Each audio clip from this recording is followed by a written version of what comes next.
Hi guys, and welcome back to Mindfully Messy with Mac. I have my cat Roxy here today. You have anything to say? Today is actually Roxy's gotcha day. I got her 5 years ago. She actually just showed up in my tire of my car. And we knew that we couldn't keep her. My whole family has always been dog people. My sister and my mom, they both have little dachshunds. And look, she's eating this up. I remember just falling in love with her. I have always wanted a cat, and I'm like, this would be the perfect time. And I was in my parents' basement. I had the whole basement to myself. And so I was like, I will do anything to keep her. And so we were like, okay, as long as she stays downstairs, you know? She didn't stay downstairs the whole time, obviously. She was basically like my emotional support animal. She is, though. She is my emotional support animal. I'm so glad that she came in here on her little gotcha day. I'm recording this video right now on June 23rd. You went out? I think she wants out. I've always wanted to do those transitions. I don't know how well that went, but you know, what a great transition. Today, we are going to talk about a few different things. So I finally made a name for my podcast and for my channel, basically. So the name of my podcast is Mindfully Messy. I'm getting so sidetracked. There's a little baby. They're strolling her around. Anyways, so I chose the name Mindfully Messy because we can both be mindful and messy. Gosh, this is gonna have a lot of edits. I'm really tired today, guys. Crazy because I've done nothing today. Absolutely nothing. One of the biggest things that I wanted to talk about today was burnout. Before we get to that, I did have a couple more things that I wanted to say. First and foremost, I just finished Off Campus. If you haven't seen it, guys, you need to see it. You need to watch it. I really feel like season 2 is going to be so good. Hannah, her last name's Wells, and my last name is Wells. When Garrett calls her Wellesley or whatever, I was sitting there thinking, okay, 1, I was cringing really hard. But then 2, I was like, I haven't gotten a cutesy little nickname like that. Wellesley, okay. But I was talking to my sister about it, and we were both joking, yeah, we didn't get cute nicknames like that. And of course, she's married now, so she doesn't have the same last name as me. But the show it's so cheesy, but it's genuinely so cute. I'm a sucker for a cute little romance show. Gotta hydrate. The next thing I wanted to talk about is I have been looking at getting another tattoo. I feel like I've always spontaneously went and gotten tattoos. Those are the best. Those are all of my tattoos, guys. Literally all of them. Even my piercings. With piercings, it's you can dress yourself up or look a certain way. For me, I can look a little edgy, or I can look a little cutesy. I feel like I can pull it off. I can pull off either if I really want to. Or we have the, hot girl laser look today. Or this evening, because I'm recording in the evening right now. And the lighting is not amazing, but it works. The lighting works. It's fine. So yeah, I'm really thinking about getting another tattoo. I really have been wanting to put a little bit more money back for another tattoo.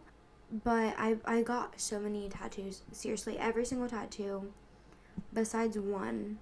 My very first tattoo I got in Vegas. Funny enough, my sister tattoo. My heart tattoo is my sister tattoo that me and my sister got in Vegas when I was 19 and she was 17. And then my youngest sister got hers, I think on her 16th birthday. I went with her, but I don't see her getting too many more tattoos. Both of them, honestly. Me and my brother, my brother has a lot of tattoos. If you've ever seen him, he's tatted up. For me personally, it's always spontaneous. Okay, it's never even planned. It's not planned, and I feel like maybe one day my 60-year-old self might regret that, but maybe not. I'm gonna be a badass grandma, okay guys, like genuinely. Enough rambling. I literally ramble for too long. Anyways, today I wanted to talk a little bit about burnout, and I've had a lot of burnout recently. It is one of the biggest reasons why I did leave my job. Just feeling like I'm putting so much in, and that's the one thing about mental health though. Working in mental health or working in, like social work, things like that, you put in so much and you see so little. And I know for me, it's been something that I've realized, like, I don't know if I want to do what I do long term, because I've also struggled with my mental health, which I think can be really good when doing certain jobs, like the last job I was doing. I also feel like with your own mental health struggles and also trying to help other people heal, it can cause burnout. That can 100% cause burnout. And it makes me happy in some sense, but I also feel like I've had a lot of burnout. It's just kind of part of the job. Just like nurses and like teachers, I know they have like high burnout rates. Police officers, a lot of people like in like the healthcare field or people who are helping other people just have a really high burnout rate. And part of me is like, why didn't I like go into business, or why didn't I do what are they called, like the pink collar jobs where I'm like a hairstylist or like an esthetician, and I would love to do that. Like, I think that would be so much fun. I wouldn't be good at hair. As you can tell, guys, this is my messy ponytail. I would never be good at hair. I've never been good at hair. I can't even French braid, guys. I cannot French braid. No, seriously, I don't think I could ever be a hairstylist, but I always wanted to be like an esthetician. I always thought that would be really cool. If I was an esthetician, I wouldn't have had all this student debt that I have. But that's okay. I'm getting tired, guys. I'm not having a lot of energy. This is the burnout, guys. This is why I'm glad I have a whole week off, because I've really been struggling. And it's putting in more than I'm like getting. And so that is the biggest thing I feel like that causes burnout. This is gonna be so messy. Do you hear her purrs?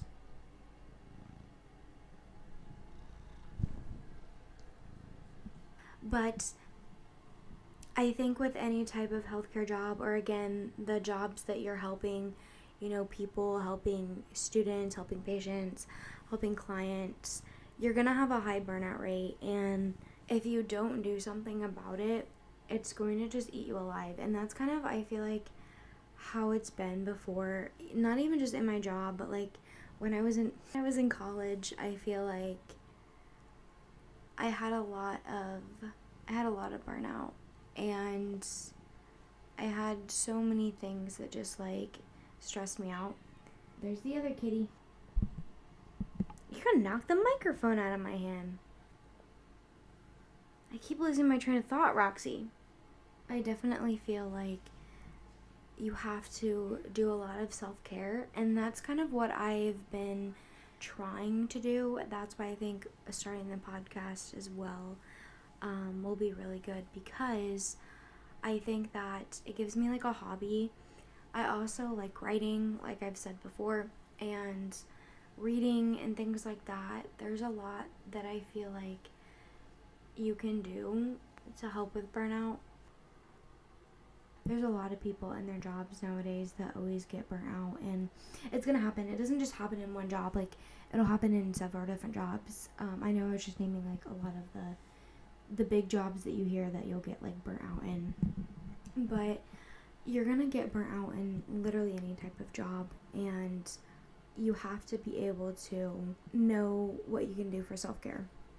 I also like taking baths and like relaxing, and I mean, now in the summer, like on the weekends, I like go to my grandma's pool and lay by her pool and like tan whatever you can do to just get your mind off all of the work things, that's the most important thing. I think it's hard to leave work at work. I think that being able to have a good balanced lifestyle is something that everyone really needs. And I'll be honest with all y'all, I know I would get so bored just sitting around all the time. And when I didn't have a job for a hot second because of my mental health, it was making it worse. I feel like I wasn't in a routine, I wasn't waking up and going to work and having almost that purpose, and that was making me even worse, So you have to just find a good balance. I mean, yeah, you're going to get burnt out, and you're going to get burnt out on a lot of things, not even just work.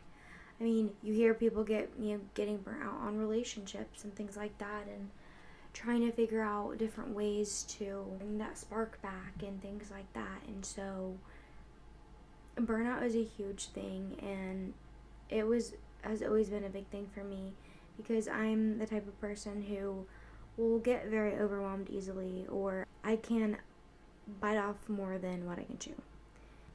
When you feel like you're just giving your all into nothing, then yeah, you're going to get burnt out. For me,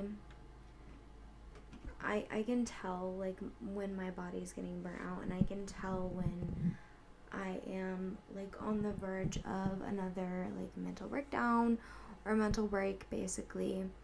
And so a lot of times I step back because I know my body, and that's one thing I feel like a lot of people don't do is listen to their bodies. If you know something's going on and you're stressed, and I know how I get.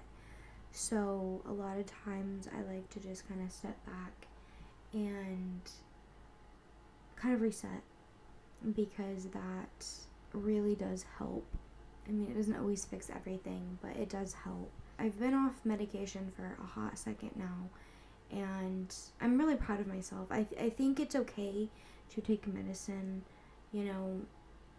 when you really need it, and I probably really need it, but I've also been able to work through therapy and everything to do, different coping skills, and to be able to manage my feelings and everything a lot better too. And it's not always easy, but it does help when or when you have those tools. And that's the one thing my therapist always said, especially for burnout and stuff. You have the tools and you know what to do, so you have to do it, right? And sometimes the hardest part of things is starting it. This is a new chapter in my life, and I'm really excited that I get to experience new things and I get to grow more. And I do pray a lot that burnout won't eat me alive, because again, we're all human, and every person has experienced or will experience burnout. So just making sure that we're taking care of ourselves and our mental health. And sometimes I feel like I should practice what I preach. I've always noticed too, especially now that I'm older, but I think that a lot of therapists and a lot of doctors, psychiatrists, they've had their own experiences, and they've dealt with their own traumas, and they were able to work through it, right? Maybe they still are, but for me, I could always sit down and teach different coping skills, and teach, you should do A and not B, right? But for me, it's I knew to do A, but I would always do B, right? And I'm being almost like a hypocrite, I'm telling people to do it a certain way, and I'm doing it the total opposite way. But again, I think that's just part of being human, and also just you have to discipline yourself with things like that, because if not, you're going to constantly get burnt out, and you're going to constantly, feel like you're putting in work and you're not getting anything out of it. So definitely take care of yourself. That is all for today. So I hope you all have a wonderful rest of your day, and I will see you next time. Take care. Bye.